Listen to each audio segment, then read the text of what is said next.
जो लोकसभा चुनाव जो चल रहा है उसको लेकर के आपकी क्या राय है? इनमें से कौन सा उम्मीदवार अच्छा है, कौन सा बुरा है? तो इसके बारे में कुछ राय बताएंगे अपनी। देखिए, मैं बहुत सोच समझ कर कदम उठाता हूँ। एक रहीमन दास जी ने एक एक कविता लिखी है, समाज के सामने रखी है कि रहीमन चुपे बैठिए देख दिनन को फेर, सू घड़ी के दिन आएंगे फिर लगेंगे बेर।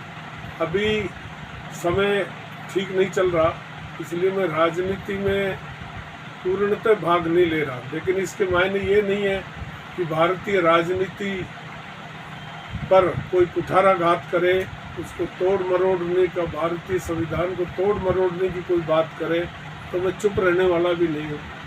तो मैं ये कहता हूँ कि अच्छे व्यक्ति को चुनो, व्यक्तित्व तो अच्छा हो, राष्ट्र हित में हो, जो देश की रक्षा कर सके। उन शक्तियों को भगाओ जो साम्राज्यवादी शक्तियाँ रही हैं और जिन्होंने देश पर डंडे की ताकत पर जिन्होंने राज किया है।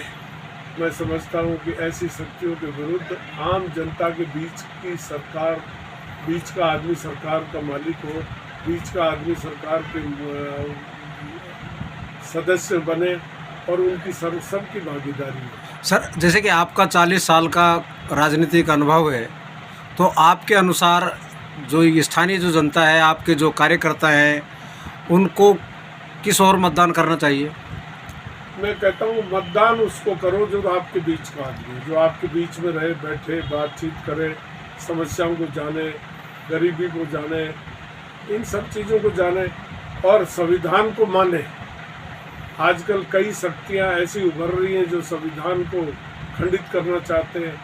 भारत के संविधान में कोई इस तरह की अधिनायकवादी शक्तियाँ डेवलप होने की कोशिश कर रही हैं, जिसमें मैं समझता हूँ कि हमारा जो सेकुलरिज्म है वो टोटल ख़त्म हो जाएगा। सर, जैसे कि राजस्थान के अंदर जो जब से भजन लाल जी की सरकार बनी है उसके बाद से आज तक आपने कार्यकर्ताओं से सलाह मशवरा किया होगा, जाना होगा कि ये सरकार कैसे चल रही है? देखिए, अभी सरकार है, सरकार चल रही है। पॉलिटिकल जो अप्रोच है वो शायद चुनाव में भजन लाल जी बिजी होंगे या कोई और बिजी होंगे। और अभी तो बजट सत्र भी नई सरकार का नहीं आया, अभी एक इंटरिम बजट जरूर आया है। बाकी तो अभी सरकार की तरफ से तो कोई कदम उठाए नहीं गए, जो उठाएंगे जब उस पर टीका टिप्पणी करेंगे ठीक किया गया, गलत किया। अभी तक तो सरकार इंटरिम बजट के आधार पर चल रही है। जो पिछली सरकार ने बजट बनाया था उस बजट को 3 महीने की स्वीकृति ली है विधानसभा से। सर, जैसे कि जो राजस्थान में जो गतिविधियां चल रही हैं, जैसे बीकानेर के अंदर बाड़मेर जैसलमेर वो बालोतरा है, वहाँ से जो रविंद्र सिंह भाटी वो निर्दलीय है, उसी ने सभी के पसीने छोड़ा रखे हैं। देखिए, भारतीय राजनीति की यही तो खूबसूरती है, यहाँ अच्छे व्यक्ति का महत्व बढ़ जाता है, पार्टियाँ गौण हो जाती हैं। कभी कभी पार्टियाँ नेताओं के झूठे आश्वासन के चक्कर में आ जाती हैं और कभी कभी देखते हैं कि भाई अब नाक भर लियो भाई, इनकी तो झूठ की हद होगी, तो लोग फिर अच्छे व्यक्ति की ओर ध्यान देते हैं, तो फिर वो अच्छे की तरफ डाइवर्ट हो जाते हैं। सर, जो कांग्रेस ने घोषणा पत्र जो जारी किया है उससे आप कितना सहमत हैं? सुंदर, इतना अच्छा घोषणा पत्र कांग्रेस अगर पहले दे देती, अगर राहुल गांधी ये यात्रा पहले कर देते इस तरह की और उनको सद्बुद्धि आ जाती, तो आज ये नौबत नहीं आती कि आज संविधान पर लोग उंगली उठा रहे हैं। आज करप्ट लोगों को पहले तो जेल की धमकी देते हैं और फिर जो उनकी तरफ कर लेते हैं तो उनको सर्टिफिकेट दे देते हैं। वॉशिंग मशीन रखी हुई है अपने पास में, देखो कोटपुतली में 3-3, 4-4 रेड मारी गई, उन पर चोर घोषित किया, उनकी आबरू इज्जत उतारी गई और अब उनको पाक साफ कर दिया। तो ये व्यवस्थाएं, जब दोहरी व्यवस्थाएं होती हैं तो फिर जनता जागृत होती है और जनता ही फिर फैसला करती है। अब नेताओं के झांसे में मैं नहीं समझता कि आज 4-5 दिन में जो बदलाव आया पूरे देश में, ईडी का और आपके इसका सीबीआई का और बॉन्ड का बहुत बड़ा करप्शन आया। मिस्टर प्रभाकरन जो भारत के वित्त मंत्री के पति भी हैं, जो जाने माने विश्व के अर्थशास्त्री हैं, उन्होंने कहा कि इससे बड़ा भारत में कोई घोटाला नहीं हुआ, विश्व का सबसे बड़ा घोटाला इसको कहा है। तो जब इस तरह की नौबत जब आई है तो फिर देश के नौजवानों को देश का भविष्य संवारने के लिए सजग होना चाहिए और ऐसी शक्तियों का कड़ा से कड़ा मुकाबला करके इनको पछाड़ना चाहिए। सर, जैसे कि जो भाजपा का जो संकल्प पत्र जो जारी हुआ है, जिसको घोषणा पत्र कहा जाता है, तो उससे आप कितने संतुष्ट हैं? देखिए, मैं भारतीय जनता पार्टी का और प्रेजेंट नेतृत्व का मैं दो भागों में बांटता हूँ। भारतीय जनता पार्टी का संविधान जिसने बनाया उनमें पंडित दीनदयाल उपाध्याय, श्यामा प्रसाद मुखर्जी, अटल बिहारी वाजपेयी जैसे बड़े लोग थे। उन्होंने जो संविधान बनाया वो संविधान डिफरेंट था और जनता की नब्ज के हिसाब से बनाया गया। और जो अब आधुनिक जो बीजेपी का जो धर्रा चल रहा है, जिस तरह से ये कर रहे हैं कि इसमें एक्सपीरियंस अनएक्सपीरियंस का किसी का ध्यान नहीं, अपना पराया देखा जा रहा है, तो मैं समझता हूँ कि भारतीय जनता पार्टी की इमेज में अब थोड़ा सा फर्क आया है। सर, जैसे कि जो केजरीवाल की जो गिरफ्तारी है उसको आप किस दृष्टि से? गलत, 100% गलत। एक गरीब एक बनिए के बेटे को उठा करके और जेल में ऐसे ठूंस दिया जैसे आज़ादी से पहले अंग्रेजों ने एक धारा चला रखी थी, जराइम पेशा, जिसमें कुछ जातियां थी जिनको उठा के मर जाओ जो बंद कर दो, मर जाओ जो छोड़ दो। तो आज बनियों को जराइम पेशा घोषित मान करके, बनियों को जराइम पेशा मान करके और उनको जेल में बंद कर दिया। ये बहुत ईडी का गलत और एक तरफा फैसला है। और एविडेंस के रूप में जिनसे इलेक्ट्रल बॉन्ड में करोड़ों रुपया लेकर के और उसको तो अप्रूवल बना दिया, ये महत्वपूर्ण है, उसको तो अप्रूवल बना दिया और उसकी गवाही ये दिला दी केजरीवाल ने हमसे पैसा लिया। कभी सीआरपीसी में, कभी कोई धारा, कभी कानून की किताबों में भी लिखा है क्या कोई क्रिमिनल आदमी के एविडेंस के आधार पर आप जिम्मेवार आदमी को बंद कर दो? And this is first time in the history कि लोकतंत्र पर सीधी उंगली उठा रहे, सिटिंग चीफ मिनिस्टर को जराइम पेशा आदमी समझकर बंद कर रहे हो।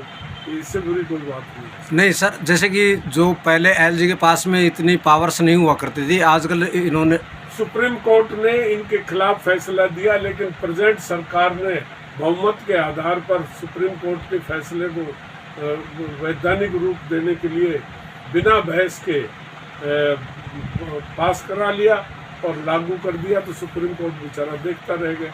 लेकिन प्रजातंत्र में ये कहीं नहीं हुआ कि 142 आदमियों को आप सस्पेंड कर दो, घर बैठा दो और उस लोकसभा में आप प्रस्ताव पास कर दो। ये तो घर की दादागिरी हो गई ना पूरी। ये कोई संवैधानिक व्यवस्था नहीं है।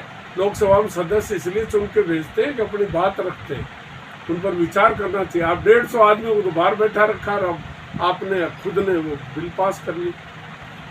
सर, जैसे कि सीबीआई है, ईडी है, तो क्या इनका दुरुपयोग हो रहा है?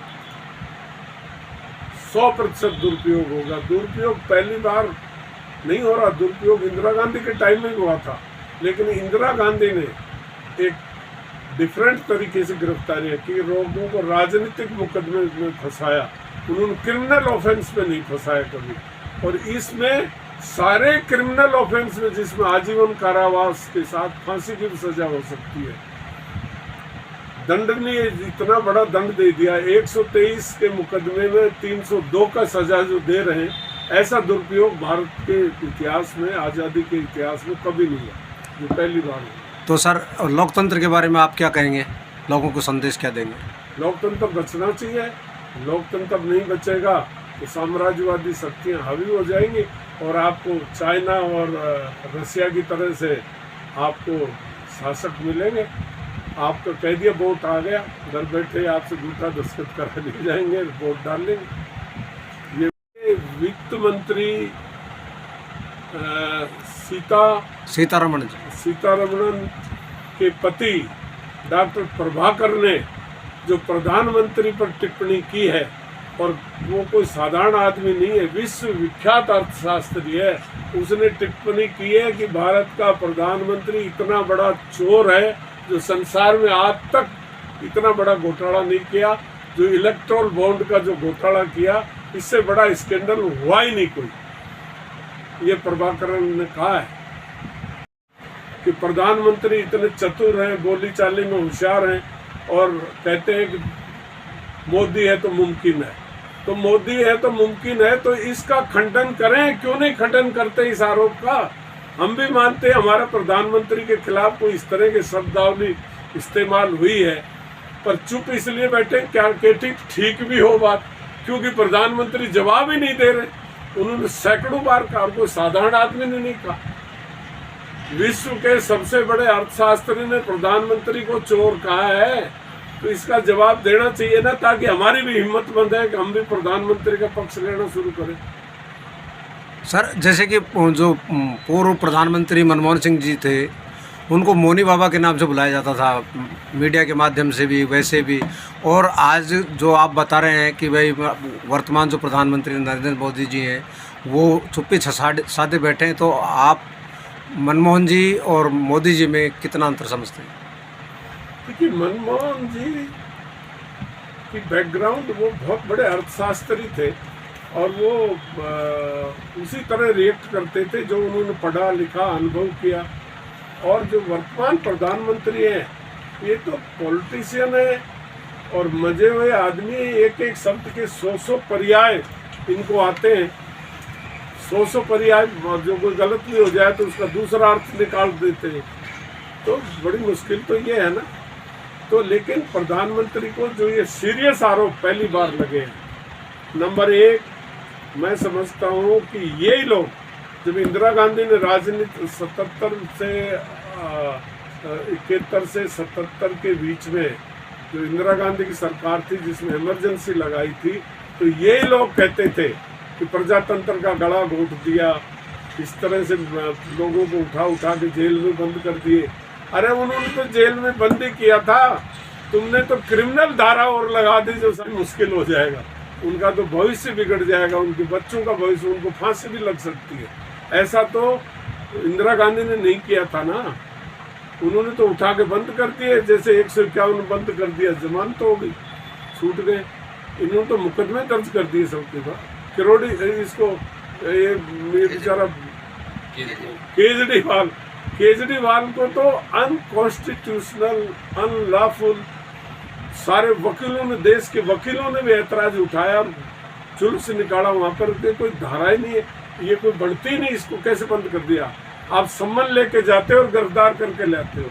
2 साल से जब सम्मन जारी हो रहे थे, पहले क्यों नहीं की गिरफ्तारी चुनाव के दिनों में? फिर सबसे बड़ी बात, आजाद भारत में जब चुनाव के द्वारा सरकार बनती है तो कांग्रेस पार्टी और अन्य पार्टियों के खाते क्यों सीज कर दिए? तो चुनाव कैसे लड़ेंगे? उनके खाते सीज कर दिए, उनके सारे न्यूज़पेपर्स में एडवर्टाइजमेंट के कॉलम सब बुक कर दिए। वो बेचारे कैसे चुनाव लड़ेंगे? ये फेयर चुनाव थोड़ी हो, ये फेयर चुनाव नहीं है। मिशन में मैं बाद में पूरा एक वक्तव्य दूंगा, बहुत बड़ा घोटाला है। प्रधानमंत्री कहता ना मैं खाऊंगा ना खाने दूंगा, उसकी खुद की जल योजना में ही उन्हीं के लोग पैसे खा गए। और जब सीपी जोशी, अब क्या नाम था, महेश जोशी को सम्मन जारी कर दिए। कभी ऐसा रूल्स ऑफ बिजनेस में, मैं मिनिस्टर रहा हूँ, रूल्स ऑफ बिजनेस में भारत के संविधान ने, अंबेडकर जी ने मंत्री को बड़ी ढाल दी है बचाव के लिए। उनको सेक्रेटरी IAS अफसर इसलिए लगाए कि कोई गलती ना हो जाए, मंत्री अनपढ़ भी बन सकता है। तो ये कैसे हो सकता है कि डिप्टी सेक्रेटरी को छोड़कर सम्मन जारी कर दिए मंत्री को? ये रूल्स ऑफ बिजनेस में है ही नहीं, कोई कानून के दायरे में नहीं है। तो जोशी को इसलिए कर दिया कि वो दूसरी पार्टी में, और जो अधिकारी वो थे जो इनकी पार्टी से संबंध रखते हैं, उन पर नहीं। लेकिन ये जेल जाएंगे, किसी का बाप नहीं बचा सकता। अभी आप देखो, हम 4 तारीख तक चुप बैठे हैं, परिस्थितियां बदलेंगी और ये जेल जाएंगे जिन्होंने कृत किया। रूल्स ऑफ बिजनेस का हम जानते हैं, हवाला देंगे। डिप्टी सेक्रेटरी जो भी इस विभाग का था, उसको सबसे पहले जेल होनी चाहिए। नोट वो पुटअप करता है मंत्री के पास।